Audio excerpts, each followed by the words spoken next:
name is Kwasny, and I am a personal trainer and group fitness instructor. I'm 39 and will be 40 in 2 months. I'm a sports administration major from the University of Louisville with a minor in nutrition, and have quite a few certifications through ACE and AFA and all sorts of fitness organizations. I played sports in high school, kind of played around, didn't do much in college. It really wasn't until I was in my early 30s that I discovered CrossFit, and through CrossFit discovered the sport of powerlifting. So I've been powerlifting now for about 6 years. So basically at the age of 33, I discovered CrossFit and did CrossFit for about a year, but really wasn't getting anywhere because my athletic ability wasn't quite right for the sport of CrossFit. Super strong, but not really super fast. Couldn't do certain upper body movements that well. So my coach suggested I just go into powerlifting and do the 3 lifts, the squat, the deadlift, and the bench. And within a year, we started competing. So I was around 34 when I started competing. I competed for about 3 years, did really well, but eventually started maxing out my lifts. Essentially, I could squat 250, but after many months, really wasn't increasing past 250. Same thing with my deadlift. I was deadlifting 300, but wasn't increasing past there. So I got a little frustrated and started playing around. But before that time, through 3 or 4 years of powerlifting, I just started to discover what my body was for. I've always had a bigger lower body, kind of thick legs and a bigger butt, and discovered what the use was for. Essentially I was pretty strong in the squat, pretty strong in the deadlift. I could move with a considerable amount of weight, and it just made me confident in like all aspects of my life. But after a few years, when I started getting a little bit frustrated, I started playing around a little bit with other sports, Olympic weightlifting and bodybuilding, and came back to powerlifting. When I came back though, I had lost a lot of strength in about 2 years. So from the age of 37 to 39, I lost about 50 pounds on my squat, more than 50 pounds on my deadlift, quite a bit on my bench.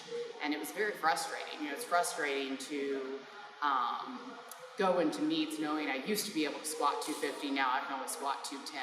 And it's a little bit embarrassing. So second time around, it taught me humility, and it taught me that you have to give 100% for the things that you want. You can't just kind of halfway take time off and expect the same results that you had when you were dedicating your life to it.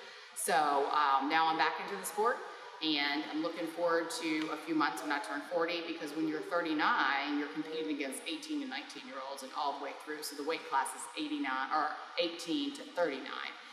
Then when you turn 40, you begin to compete in the 40 plus weight class. So you're at a huge disadvantage in your late 30s when you're lifting weights. But when you're in your 40s, they start to put you in a different weight class. They expect less of you as you age. So as I've gotten older, interesting, like my lifts are not, my weight goes down. So I'm not necessarily gaining the way I was in my early 30s. My gains were incredible at that time. But it's not so much the weight, it's the recovery time. If I lift with someone who's in their early 20s and we do the exact same workout, their body tends to recover a lot quicker. It may take my body 2 days to recover, and their body less than a day to recover. And then also the injury rate is higher. So if I get an injury, it seems to take longer for my body to heal itself than it did at one time. And what I learned through all of my training and schooling was that essentially we peak out in our 20s as far as our testosterone levels and where our body wants to build muscle. So in your mid-20s, your body essentially starts to lose muscle a little at a time if you don't fight it. So I'm definitely fighting it. I do feel like I'm more muscular now than I was in my mid-20s, but my testosterone levels, my hormone levels do not want me to get as strong as I want to get. So it has to do with fighting the hormonal level at this age, but it also is that my body just doesn't recover super quickly. So I have to be a little bit more careful. My gains are going to be a little bit slower than someone who's younger and has the hormone levels to really, really gain a lot of muscle mass. So when I'm training somebody, whether it's just in a group fitness class or doing personal training or anything like that, we do have to be a lot more careful because of that recovery time.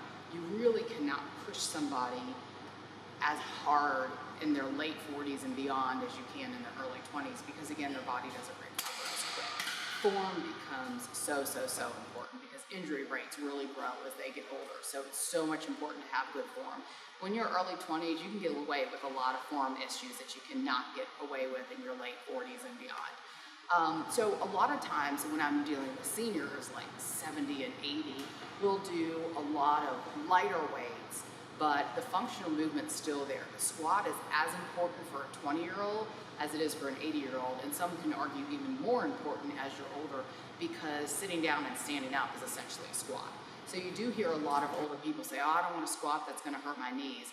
But essentially, if they're going to be sitting down and standing up and they don't want someone's help, they have to squat.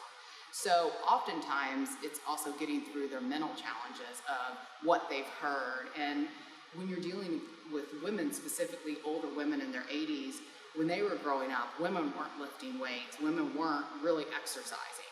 So you have a lot of mental barriers to get through when people are in their, I would say 50s and beyond.